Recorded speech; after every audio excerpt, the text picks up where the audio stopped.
जीत है वाकई में 20 साल के बाद इस परिवार में एक कोई विधायक के तौर पे जीत कर सामने आए हैं। इन्होंने इतिहास को दोहरा दिया है। विधायकी से मरहूम शहाबुद्दीन साहब भी शुरुआत किए थे और उसामा भाई भी शुरुआत कर रहे हैं। एक अब उसामा भाई अब माननीय हो गए हैं, तो ये चीज बस औपचारिकता बाकी रह गई है। सर्टिफिकेट हाथ में आ जाएगा, उसके बाद से विधायक जी नेता वो बोलते हैं जिनको अपनी पहचान बनाने की जरूरत होती है। उसामा भाई को इस चीज की जरूरत नहीं है। उसामा भाई के लिए जनता बोलती है। देखिए, जनता ने ऐसा करारा जवाब दिया है विपक्षियों को, ऐसा झन्नाटेदार जवाब दिया है कि आप सोचिए कि कोई। और उसामा साहब जो है लगभग 20,000 वोटों से आगे चल रहे हैं, लगभग जीत की तरफ हैं। और यहाँ दरवाजे पे हम पहुँचे हैं नई किला में जो उसामा साहब का घर है, वहाँ आप देख सकते हैं 20 सालों के बाद जो है इस तरह का खुशी जो है वो देखा जा रहा है इस दरवाजे पे। हम लोगों से समझेंगे और रफीक भाई हैं जो काफ़ी सोशल मीडिया पे एक्टिव रहते हैं, क्या कहेंगे ये 20 साल के बाद जो ये खुशी आई है, ये खुशी को आप लोग कैसे देख रहे हैं? देखिए, ये खुशी वाकई में बहुत मायने रखती है। 20 सालों के बाद ये राजनीतिक परिवार है, राजनीति में एक्टिव रहते हैं। जीत हार अलग की बात है, लेकिन ये जो जीत है वाकई में 20 साल के बाद इस परिवार में एक कोई विधायक के तौर पे जीत कर सामने आए हैं। इन्होंने इतिहास को दोहरा दिया है। विधायकी से मरहूम शहाबुद्दीन साहब भी शुरुआत किए थे और उसामा भाई भी शुरुआत कर रहे हैं। एक प्रचंड बहुमत के साथ मतलब जीत रहे हैं, मतलब कि मत उनको बहुत जबरदस्त तरीके से, अभी तो काउंटिंग चल ही रही है। 20,000 अभी वोट ज्यादा हुआ है। मेरे ख्याल से उम्मीद है कम से कम 25-30 हजार वोट से वो जीतेंगे। और देखिए, इतने लोगों ने नफरत फैलाने का काम किया, आकर उल्टे सीधे बयान दिए, आप सब लोगों ने देखा, आप सब लोगों ने चलाया भी। लेकिन रघुनाथपुर की जनता वाकई में, आप सब लोग काबिल तारीफ रघुनाथपुर की जनता है। रघुनाथपुर की जनता को मतलब कि आप कह सकते हैं कि मुबारकबाद, उनकी मोहब्बत, उनकी एकता और उनके आशीर्वाद को मुबारकबाद, जिन्होंने एक प्रचंड मतलब की तौर पर वोट देकर उसामा भाई को विधायक बनाए हैं। तो अब उसामा भाई अब माननीय हो गए हैं, तो ये चीज बस औपचारिकता बाकी रह गई है। सर्टिफिकेट हाथ में आ जाएगा, उसके बाद से विधायक जी दिवंगत मोहम्मद शहाबुद्दीन साहब भी पहली बार जो जीरादेई से निर्दलीय चुनाव जीते थे, और जिस तरीके से उसामा साहब भी जो है पहली बार जो है राजद के टिकट से विधायक बने हैं, तो इस परिवार में तो आपने बता दिया कि इतिहास जो है इस परिवार ने फिर से रच दिया है। आगे का क्या आप कहेंगे? उसामा साहब भी बहुत कम बोलते हैं, मीडिया के सामने नहीं आते हैं, तो इसको लेकर क्या कहेंगे? आज उनको बोलना चाहिए इस जीत पे? नेता वो बोलते हैं जिनको अपनी पहचान बनाने की जरूरत होती है। उसामा भाई को इस चीज की जरूरत नहीं है। उसामा भाई के लिए जनता बोलती है। देखिए, जनता ने ऐसा करारा जवाब दिया है विपक्षियों को, ऐसा झन्नाटेदार जवाब दिया है कि आप सोचिए कि कोई एक नया युवा लड़का, बिल्कुल यूथ, पहली बार इलेक्शन लड़ रहे हैं, आप उसके खिलाफ में आके कितने बड़े बड़े गलत तरीके के नामों का आपने इस्तेमाल किया, जो इंटरनेशनल लेवल पे आतंकवाद का नाम आपने जोड़ दिया, न जाने क्या क्या आपने अपशब्दों का इस्तेमाल किया, और वो भी कौन? मुख्यमंत्री, होम मिनिस्टर। ऐसे शोभा देता है क्या? तो जनता ने करारा जवाब दे दिया है, वो जवाब जनता ने दिया है। कोई जरूरत नहीं है उसामा भाई उसका जवाब दिए।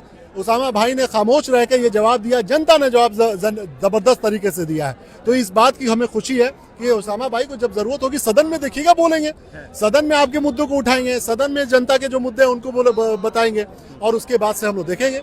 अच्छा, रघुनाथपुर की जनता से आज क्या कहना चाहेंगे? खासतौर पे देखा जाएगा युवा काफी भारी संख्या में यहाँ पहुंचे। देखिए, रघुनाथपुर की जनता को मैं दिल से सलाम करता हूँ। उनके आशीर्वाद, उनकी मोहब्बत और उनके एकजुट होकर वोट देने की वजह से आज इतने जबरदस्त तरीके से वोट के साथ उसामा भाई जीत रहे हैं। इंशाल्लाह बस और औपचारिकता बाकी रह गई है, सर्टिफिकेट लेकर आना बाकी है।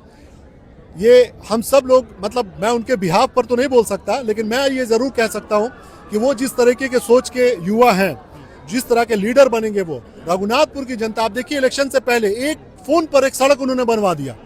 और आपको शहाबुद्दीन साहब के जमाने का भी एक याद होगा कहानी कि एक महिला प्रेग्नेंट थी, उनके गांव में सड़क नहीं थी, उन्होंने रातों रात सड़क बनवा दिया था। और ये किसी ने नहीं बताया था, ये मैंने ही सोशल मीडिया पर सबसे पहले लिखा था, इस घर से मुझे जब पता चला। तो ये काम उसामा भाई भी करेंगे। आप रघुनाथपुर की जनता को विकास को लेकर तो आप किसी भी तरह की शिकायत नहीं पाइएगा, ये बात तो पक्की है।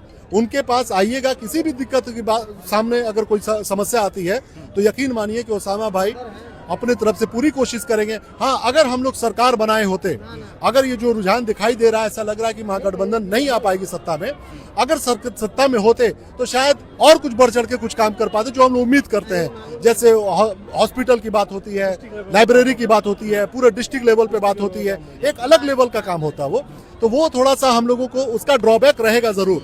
लेकिन फिर भी मुझे उम्मीद है कि अगर उसामा भाई अपने स्तर पे जितना भी हो सकता है, रघुनाथपुर की जनता कभी इस बात को लेकर निराश नहीं होगी, ये बात तो पक्की है। अच्छा, आज की तैयारी कैसा चल रहा है यहाँ दरवाजे पे? कितना क्विंटल की अगर बात, कितना क्विंटल मिठाई बना है? देखिए, क्विंटल तो मिठाई नहीं, लेकिन कई मन का जो दिल है ना, वो गदगद है लोगों का खुशी से।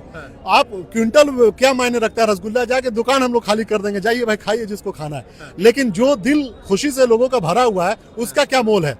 उसका कोई मोल नहीं है। जितने भी लोग आए मिठाई खाने थोड़ी आए हैं, ये वो लोग हैं जो लोग मोहब्बत करते हैं इस परिवार से, जो हिना साहब के साथ रहते हैं, जो उसामा भाई के साथ रहते हैं। ये लोग दिन रात जुड़े हुए उनके साथ में, मेहनत करते हैं उनके साथ में, उनके साथ स्ट्रेटजी बनाते हैं, जनता के लिए कैसे काम करना है, क्या काम करना है, क्षेत्र को कैसे बेहतर बनाना। तमाम लोग जितने भी लोग देख रहे हैं, देखिए एक हमारे बुजुर्ग साथी हैं, उसामा भाई के साथ रहते हैं हमेशा। मतलब कि ऐसे लोग हैं जो लोग दिल से जुड़े हुए लोग हैं।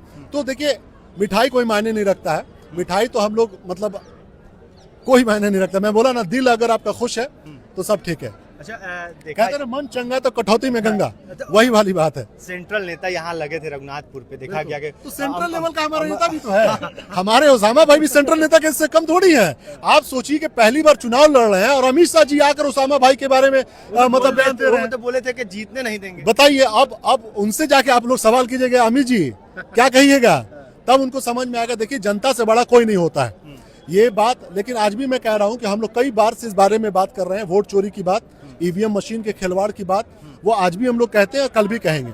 जिस दिन हम लोगों के केंद्र में सत्ता आएगी, आप यकीन रखिए हम लोग ईवीएम के साथ देखिएगा उसको हटाने का काम करेंगे। ये जीत, हम लोग इस बात को कभी इग्नोर नहीं कर सकते हैं कि खिलवाड़ नहीं होता है, बिल्कुल खिलवाड़ होता है। राहुल गांधी जी ने सबूत के साथ बातों को रखा है, इल्जाम नहीं लगाया। इल्जाम लगाना दूसरी बात होती है, सबूत के साथ चीजों पे बात करना दूसरी बात होती है। आप चुनाव आयोग की निष्पक्षता की बात हो जाए या पूरी प्रक्रिया की निष्पक्षता की बात हो जाए, जो ट्रांसपेरेंसी होनी चाहिए उसमें तो कमी है। अगर आप एक बात बताइए, पूरा एक विधानसभा रघुनाथपुर ने उठ के दे दिया पूरा भाई उसामा साहब को, आप कितना मैनेज कर लीजिएगा?